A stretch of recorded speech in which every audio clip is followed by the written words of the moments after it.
আচ্ছা, যাই হোক, আমরা তো ওয়ার্ডপ্রেস ইনস্টল করা শিখলাম, ঠিক না? এরপরে আমরা যাব যে আসলে রানি আসলো কেন। ওয়ার্ডপ্রেস ইনস্টল তো করছিলাম আমি। এই গত বছর ওয়ার্ডপ্রেস ইনস্টল করছিলাম না? এই যে মোস্তফা না? মোস্তফা, আচ্ছা ঠিক আছে, রনির মধ্যে রাখছিলাম। আচ্ছা, তাহলে আমরা মোস্তফায় যাই, কারণ রনি তো আবার ইনস্টল দিতে হবে, দরকার না, আমরা তো গত ক্লাসে ইনস্টল দিছি। মোস্তফা, আচ্ছা দেখেন, আমরা যখন এই যে দেখেন জাস্ট অ্যানাদার ওয়ার্ডপ্রেস সাইট, ঠিক আছে? যদি আমরা এখানে একটা দেখেন ড্যাশবোর্ডে ঢুকবেন কিভাবে আপনি বলেন, একটু তাকান এদিকে। এখন তো এটা পেজ আসলো, এখন আমাদের এক জায়গায় যে মানে ড্যাশবোর্ডের যে তো এটাকে পরিবর্তন করতে হবে, পরিবর্তিত করতে হবে। কিভাবে করব? যে কোনো অনলাইন হোক অফলাইন হোক, যে কোনো জায়গায় অনলাইন হোক অফলাইন হোক, যদি অনলাইনে যদি দেখতে চান লেখা থাকবে কি www.odex.com, ঠিক আছে? বা লেখা থাকবে www.between.com বা click.com বা clickbd.com, এরকমই তো। যদি মনে মানে যে কোনো অনলাইন হোক বা অফলাইন হোক, যদি অনলাইনে হয় তাহলে আপনার www.odex.com এর শেষে স্ল্যাশ দিবেন। যদি আপনার ইসে ঢুকতে চান, যে কোনো ওয়েবসাইটের ড্যাশবোর্ড ঢুকতে চান, স্ল্যাশ দেওয়ার পর লিখবেন wp হাইফেন মাঝখানে হাইফেন অ্যাডমিন, wp কি অ্যাডমিন। যখন ইন্টার দিবেন তখন দেখবেন যদি সেটা ওয়ার্ডপ্রেস হয়ে থাকে, থিম হয়ে থাকে বা ওয়ার্ডপ্রেস সাইট হয়ে থাকে, তখন এরকম একটা লগইন একটা পেজ আসবে ইউজার নেম এবং পাসওয়ার্ড দেওয়ার জন্য। যদি ইউজার নেম পাসওয়ার্ড যদি থাকে আপনার কাছে, তাহলে যে লগইন করে ঢুকতে পারবেন। ক্লিয়ার সবাই? অনলাইন হোক অফলাইন হোক, এখানে লেখা আছে, এখানে করা আছে, সমস্যা নাই, লিখতে হবে না। অনলাইন হোক অফলাইন হোক, www.odex.com আজকে লিখেন, www.odex.com এর শেষে স্ল্যাশ দিবেন, তারপর wp অ্যাডমিন দিয়ে দেখবেন যে এটা ওয়ার্ডপ্রেস সাইট। মজা লাগবে না খুব? আপনার বিশ্বের জনপ্রিয় একটা সাইট ওয়ার্ক, এবং এখন হচ্ছে আপওয়ার্ক। ওডেক্স কে এখন নাম্বার দিয়েছে আপওয়ার্ক, বুঝতে পারছেন? সেটা এখন ওয়ার্ডপ্রেসে রূপান্তরিত। তাহলে খুব ভালো একটা জিনিস না? কারণ হাই মানে সিকিউরিটি দেওয়া, আপনার 2 দিন পর পর এটা আপডেট হয়, বুঝতে পারছেন? হ্যাঁ আচ্ছা আচ্ছা, সমস্যা নেই, চলতেছে। এখন দেখেন, আমরা যদি এটাকে আউটপুট দেখি যে আসলে এটার আমরা যে ওয়ার্ডপ্রেসটা ইনস্টল দিলাম সেটার আউটপুটটা কি, আমি কিন্তু গত ক্লাসে দেখাইছিলাম যে আসলে এটার আউটপুটটা কি। আমাদের আউটপুটটা এরকম, ঠিক তো? তাই এখন যদি আমরা নতুন একটা থিম চেঞ্জ করি, একটু দেখি থিম চেঞ্জ করা যায় কিনা। মনে করেন আমরা এখান থেকে অ্যাড নিউ দেওয়ার একটা থিমই নিলাম। গত ক্লাস কি হয়েছিল থিম? আচ্ছা এটা থাকবে, আমরা আজকে এই প্রথমটাই দিই, কুল লেখা আছে, ঠিক আছে? এটা আমরা ইনস্টল দিলাম, হইলে ভালো, আপনারা অনেক শিখতে পারবেন, না হলে তো খারাপ। হওয়ার কথা, নেট ভালো থাকলে হওয়ার কথা, কারণ এগুলো ফ্রি থিম। হ্যাঁ নিয়ে আসতে পারেন, কিন্তু যদি ভালো হয় তাহলে ফেল্ড হবে না তো।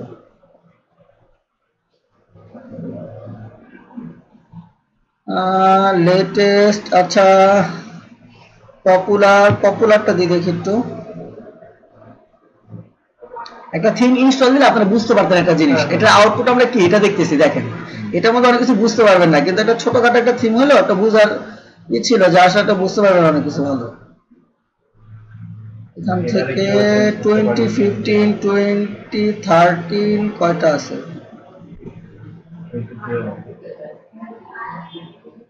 2011 আছে। হ্যাঁ এখানে একটা ইনস্টল হইতে পারে, আশা করি। দোয়া করেন সবাই, একটু দোয়া করেন।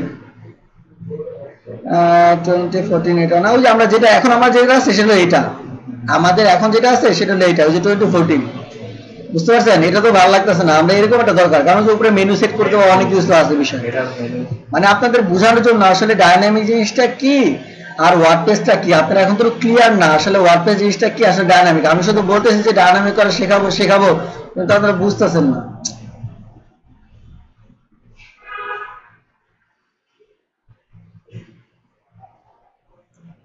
নেটটা এত স্লো নেট দিয়ে কি হয়?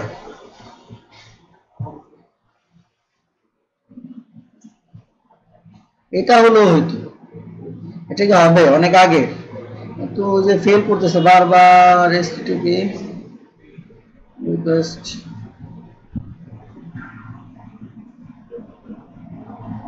আচ্ছা যেটা এখানে আমি দেখাই, ঠিক আছে, আমরা ওই যে আরেক জায়গা থেকে ডাউনলোড করে পরে দেখাচ্ছি।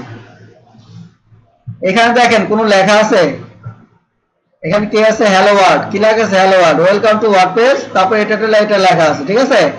এখন দেখেন যদি আমি একটা, আমাদের তো একটা ওয়েবসাইটে পেজ তৈরি করি, মেনু তৈরি করি, বিভিন্ন কিছু তৈরি করি, সেক্ষেত্রে আমরা ব্লগার, সেদিন একটা ব্লগার মারা ফেলাইছি, ঠিক না। ব্লগ লিখি ভাবে, এই যেভাবে দেখেন, একটু ভালো করে দেখেন, পোস্ট একটু দেখেন ভালো করে, পোস্ট থেকে ব্লগ লেখা যায়, পোস্ট থেকে অ্যাড নিউ, পোস্ট থেকে অ্যাড নিউ, অ্যাড নিউ যখন আমরা ক্লিক করবো আসছে হলো অ্যাড এ নিউ পোস্ট। এখানে নাম দিলাম কি, রনি, কি নাম দিলাম, রনি, এবং এইখানে আমি লিখলাম কিছু,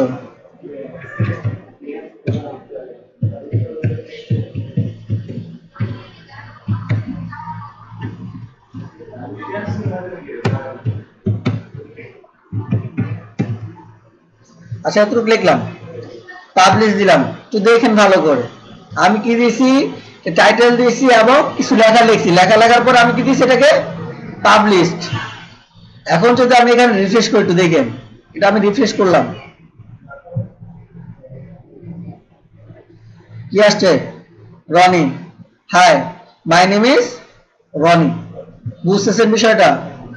আচ্ছা একটু ক্লিয়ার করতেছি দাঁড়ান,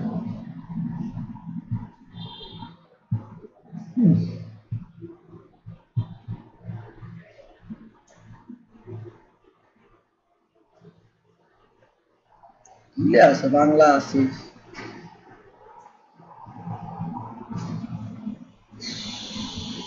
যদি কোনো ওয়েবসাইটই হয়, ডাইনামিক ভাবে হয়, বুঝতে পারছেন, তাহলে ভিতর থেকে সবকিছুই পরিবর্তন করা যাবে, পরিবর্তিত করা যাবে।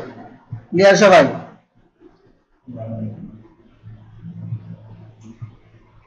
মানে এইটা হলো ড্যাশবোর্ড, এটা কি ড্যাশবোর্ড, এখান থেকে আমি একটা একটা করে যত দেখেন, যে ব্লগার বুঝতেছেন, ব্লগার জিনিসটা কি বুঝতে পারছেন তো, ব্লগ আকারে ওর কমেন্টস গুলো বা ওর যেটা মতামত সেগুলো জিনিসগুলো লিখতেছে আর পোস্ট করতেছে। হ্যাঁ পোস্ট করে, এই যে মনে করেন আমি ব্লগ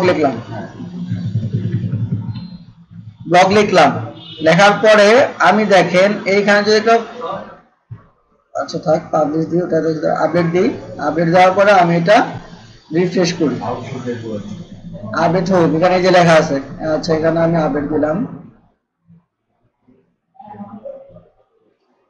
দেখেন রনি টাইটেল ঠিক আছে, কিন্তু আপনার লেখা কিন্তু আপডেট হয়েছে কি না, হয়েছে।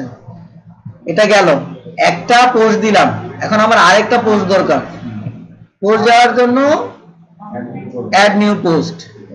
এরকম আপনার ব্লগার, বিভিন্ন ব্লগার যে আপনাদের থাকে, রেজিস্ট্রেশন করা থাকে, তাহলে এখান থেকে এইভাবে কি করে, ব্লগ লেখে। যেমন এখানে আমি লিখলাম ফেসবুকের বিভিন্ন জিনিস, এখানে আমি কি করলাম, লিখলাম যে ফেসবুকে এটা থাকে, এবং একটা দেখেন ফেসবুকে একটা মনে করেন বা একটা আমি ইমেজ দিলাম, ফিচার ইমেজ, ওই যে আপনার বিভিন্ন ইমেজ থাকে না, থাকে কি না, একটা কন্টেন্টের সাথে বিভিন্ন ধরনের ইমেজ থাকে না, আমি এই ইমেজটাই দিলাম, যেহেতু ফেসবুকের সাথে রিলেটেড আছে, সমস্যা নেই।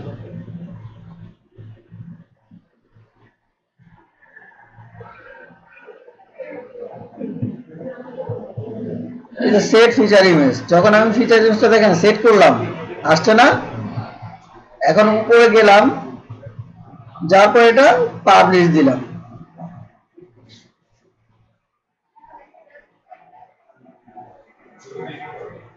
দেওয়ার পরে দেখেন এখন যদি আমি এটা রিফ্রেশ করি, আমি এটা রিফ্রেশ করলাম, করার পরে দেখেন আরেকটা কি হয়েছে, পোস্ট হয়েছে, এবং ফিচার ইমেজ আসছে, লেখাও আসছে, পাইছেন, নিচেটা দেখেন রনি, হ্যাঁ এটা নিচে চলে গেছে, কারণ এটা ওল্ড পোস্ট, নিউ পোস্ট কোনটা, ফেসবুকে একটা ফিচার ইমেজ আছে, এবং কি আছে, লেখাও আছে, ডেসক্রিপশনও আছে। মোস্তফা বুঝতে পারতেছেন? এটা কি ডাইনামিক না? একটা টাকা পোস্ট দিচ্ছে হচ্ছে, আমারও যে HTML এ যে বারবার কপি পেস্ট করে আপনার লিখতে হচ্ছে না, এখান থেকে আপনি ডাইনামিক ভাবে যেটা পোস্ট করতেছেন সেটাই হচ্ছে। সবকিছু স্ট্রাকচার ঠিক আছে, আমার যখন যেটা আপডেট দেওয়া প্রয়োজন ওই বক্সের সাথে দিছি আর পাবলিশ করে দিছি। এটাকে আমরা ডাইনামিক বলতেছি।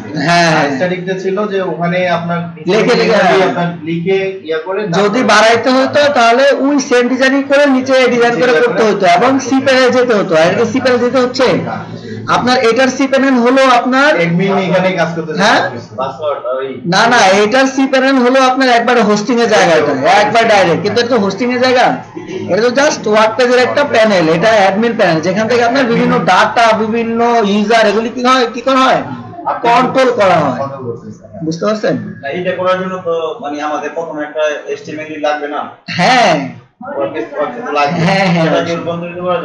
হ্যাঁ, ওটা করবো, সমস্যা নেই, ওটা করবো, ওটা পরে। আপনার আগে এখানে ফার্স্টে কাস্টমাইজেশন বুঝানেন, পরে আমরা ওটা যাব, ঠিক আছে?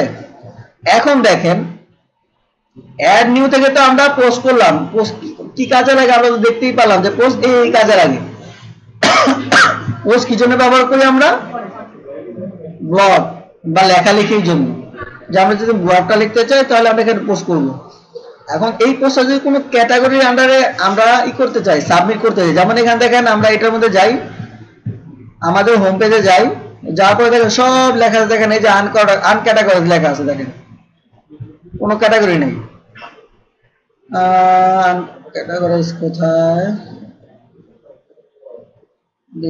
এখানে যে এই যে ফেসবুকের নিচে ডেট আছে, আপনার লিভ এ কমেন্টস, তারপর হচ্ছে এডিট, এটা বাই ডিফল্ট ওই থিমটার আন্ডারে এই জিনিসগুলো দেয়া আছে। হ্যাঁ দেওয়া আছে, এবং এই ডাইনামিক থিমটাকে যদি আমি চেঞ্জ করতাম তাহলে এই জিনিসগুলো হয়তো অন্য স্টাইল, হ্যাঁ অন্য স্টাইল, এগুলি স্টাইল করা, এটা মানে থিমটাতেই ফিক্স। হ্যাঁ আপনার ইচ্ছা করে দেবেন না, যেমন আপনারা করেন না যে এই স্টুটা উপরে হবে, কন্টেন্টটা নিচে হবে, এবং আরেকটা জিনিস বাড়াবেন আপনারা যে বার্থডে কবে দিতেছেন, কবে পোস্টটা করা হচ্ছে, কয় তারিখ করা হচ্ছে, কে করতেছে। অনেক ইউজার তো থাকতে পারে, আমি তো অ্যাডমিন, সেজন্য এডিট আসছে, ঠিক আছে? কিন্তু আমি যে একটা ইউজার বানাই শুধু পোস্ট করার জন্য, তাহলে এখানে কি আসবে, যদি ওই ইউজার নাম দেয় তাহলে ওর নাম দেওয়া থাকবে যে অমুক পোস্ট বাই অমুক, পোস্ট বাই অমুক, বুঝতে পারছেন? এরকম এসব ডাইনামিক। এবং দেখেন যদি কোনো ক্যাটাগরির আন্ডারে যদি আমি দিতে চাই, আচ্ছা ক্যাটাগরি আন্ডারটা এখানে নাই কেন, আনক্যাটাগরিতে লেখাই থাকবে, সেক্ষেত্রে দেখেন আমরা ক্যাটাগরিটা তৈরি করি, ক্যাটাগরিতে আমরা ক্লিক করলাম, ক্লিক করার পরে এখানে ক্যাটাগরিটা তৈরি করতে হবে, ক্যাটাগরি তৈরি করে আমরা নিউজ নামে একটা ক্যাটাগরি ক্রিয়েট করলাম। এই দেখেন আনক্যাটাগরি নামে একটা এই ক্যাটাগরিটা আছে, আমরা এই নিউজ নামে একটা কি করলাম, ক্যাটাগরি তৈরি করলাম এবং অ্যাড দিলাম, দেখেন এখানে অ্যাড হয়ে যাবে, অ্যাড হয়েছে, হ্যাঁ হয়েছে, ঠিক আছে? যদি আমরা আরেকটা করি নিউজ, তারপরে আরেকটা কি দিতে পারি,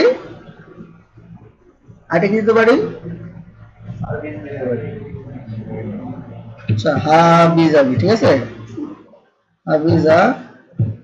হাবিজাবি দিলাম, ঠিক আছে? হাবিজাবি লেখা থাকে না, আমরা বাংলাতে বললাম হাবিজাবি, সেটা। আচ্ছা আমরা হাবিজাবির একটা কি করলাম, ক্যাটাগরি করলাম, একটা হলো ইউনিক, একটা হলো নন ইউনিক, একটা নিউজ, একটা হাবিজাবি, মানে অনেক কিছু থাকতেই পারে। এখন দেখেন আমি যদি অ্যাড নিউয়ে যাই, অ্যাড নিউয়ে যাওয়ার পরে আমি একটা লিখলাম যে SOM কি হোম WORK, হোমওয়ার্ক, আমি হোমওয়ার্কের আন্ডারে আমরা কিছু লিখলাম, লেখা তো বুঝেন যে লেখা যায় অনেক কিছু, আমি জাস্ট এখানে কপি পেস্ট করে দেখাইতেছি। এবং নিচে দেখেন এখানে কি ক্যাটাগরি লেখা আছে যে হাবিজাবি নিউজ, আমি কোনটা আন্ডারে দিব? হ্যাঁ এখন কোনটা আন্ডারে দিবেন, আপনি ক্যাটাগরি বুঝতেছেন তো? এই তোমার মধ্যে কোনো ক্যারেক্টার নাই, তুমি কোনো ক্যাটাগরির মধ্যে পড়ো না, তুমি কোনো ক্যাটাগরির মধ্যেই পড়ো না, বলে না সেই ক্যাটাগরি। যদি আপনি নিউজের ক্যাটাগরিতে দেন এবং এখানে কি করেন পাবলিশ দেন, তাহলে নিউজের ওই সাইটটার ভিতরে ওই কথাগুলো চলে যাবে। হ্যাঁ এখন দেখেন আমরা এখন না এখানেই থাকবে, কিন্তু ক্যাটাগরি অন্যরকম থাকবে, এখানেই থাকবে, হ্যাঁ নিউজের ক্যাটাগরি থাকবে, কারণ নিউজের ক্যাটাগরি তো অনেকই থাকবে, 5-6 থাকতে পারে। এখন দেখেন আমরা উপরে যাই, আনক্যাটাগরি, যে দেখেন আনক্যাটাগরি লেখা আসছে, আমরা আগে রিফ্রেশ করি। আচ্ছা আমরা কি পাবলিশ দিই না এটা? দেওয়া তো হচ্ছে, আসে না কেন?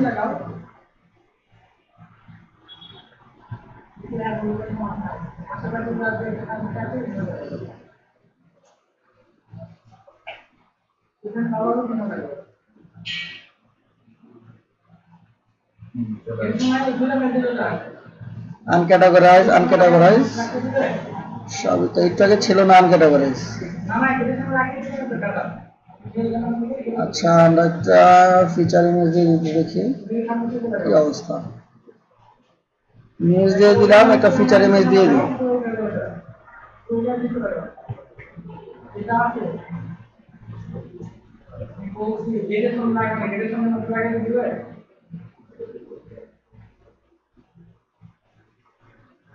এখান থেকে আমরা মনে করেন এটাই দিলাম। অনেক বড় একটা ইমেজ দিলাম না আমি, দেখেন অনেক বড় কিন্তু ইমেজটা। সে যতটুক লাগে সে ততটুকু নিবে, মানে ফিচার ইমেজটা যতটুক সে দেওয়া আছে যে ফিচার ইমেজটা এত থেকে এত হবে, ফিচার ইমেজটা ততটুকু হবে, এর বেশি হবে না, কম হবে না।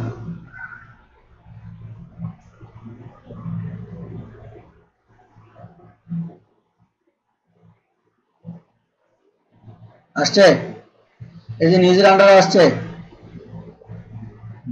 বুঝতে পারছেন আনন্দ ভাই? আপনি বুঝতে পারছেন? টাইটেল আপনার কন্টেন্ট সবই তো চেঞ্জ হয়েছে, ডিজাইন এরকম সব। আপনার ডিজাইনটা এরকম করছেন, হোম পেজের মানে ব্লগের ডিজাইনটা হলো এরকম, বুঝছেন? সব একই।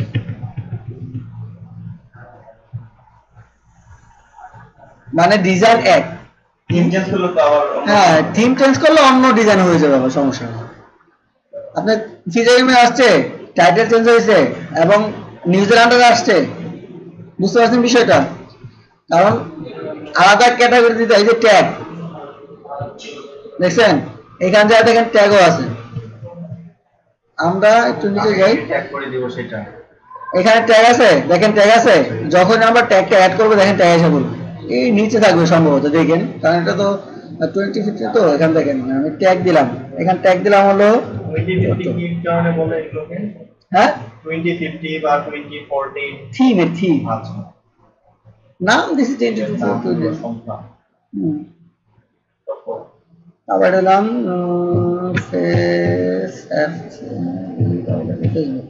ফেসবুক টুইটার থাকতে পারে না, দিলাম এই দুটো। আমরা এখন আবার অ্যাড নিয়ে যাই, দেখেন একটু ভালো করে দেখেন। আমরা যদি আরেকটাই লিখি টুইটার দিলাম এবং এখানে আমি জাস্ট কিন্তু মানে টাইটেলটা শুধু চেঞ্জ করতেছি, আর সব কিন্তু ঠিক রাখতেছি, কারণ আপনারা তো বুঝতেছেনই যে এগুলি দেওয়া যাবে, কোনো সমস্যা নেই, কন্টেন্ট তো দিতেই পারবেন। এখন দেখেন এই যে ট্যাগে আছে, ঠিক আছে, এখানে চুজ দেন,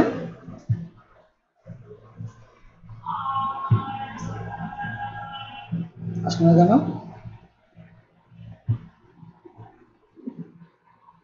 আচ্ছা এখান থেকে দিই, সিস্টেম করছে এরকম, ফেসবুক অ্যাড, ফেসবুক হয়েছে টুইটার দুটা আমি করলাম না, ট্যাগ করা করলাম, দুইটা অ্যাড করলাম না, এবং এইখান থেকে দেখেন একটা ইমেজ দিয়ে দিই, ফিচার ইমেজ।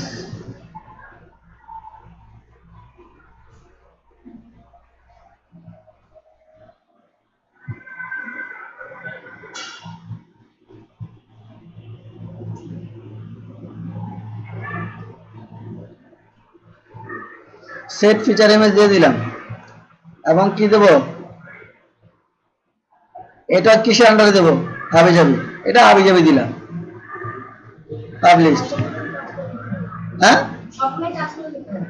না না সব কাজ করে নিতে হবে না, আপনার ইচ্ছা, আপনি তো কোনো ক্যাটাগরি আন্ডারে দিতে চান ক্যাটাগরি সিলেক্ট করবেন, যদি ট্যাবের আন্ডারে দিতে চান ট্যাব দিবেন, সমস্যা নাই তো। এই দেখেন আসছে ফেসবুক টুইটার আসছে, আর বাকিগুলো আসছে নাকি দেখেন তো। বাকিটা আসছে নিচে, মানে আমি সিলেক্ট করি নাই, এখানে আমি ট্যাব লেখা সিলেক্ট করে দিয়েছি, যেখানে ট্যাব হবে, ফেসবুক হবে, টুইটার হবে, এবং এখানে যে আবি যাবি লিখছে আবি যাবি আসছে। ওখানে যদি ওই ফেসবুক টুইটারের জায়গায় আমি সিম্বলগুলো যদি ইউজ করতে চাই, হ্যাঁ সেটা হবে, সিম্বল আর টুইটারের সিম্বল দিতে পারবেন। আপনার স্টাইল যেমন করবেন তেমন হবে। যদি আপনি ট্যাগের জন্য ই করেন, ডাইনামিক করেন, তাহলে ট্যাগ যেরকম ভাবে দিবেন সেরকমই শো করবে সে। সিম্বল ডান কোথা থেকে? সিম্বল আনবেন কোথা থেকে? ফাউন্ডেশন থেকে। এখন যদি বলেন ফাউন্ডেশন কাকে বলে তাহলে তো আমার খারাপ লাগবে। আপনি এখন বুঝতেছেন না, আপনি কি করতেছেন জানেন, আপনি খুব বেশি বুঝতে চাইছেন, সেজন্য অনেক কিছু বুঝতেছেন না। আপনি খুব বেশি বুঝতে চান না, যেটা বলতেছি সেটা বুঝেন। আপনি অনেক কিছু বুঝা ফেলাইতেছেন, আমি বলি পরে বুঝেন। আচ্ছা, আমাদের আজকে এতটুকু ক্লাস, ঠিক আছে? একটা ট্যাব আমরা শেষ করলাম।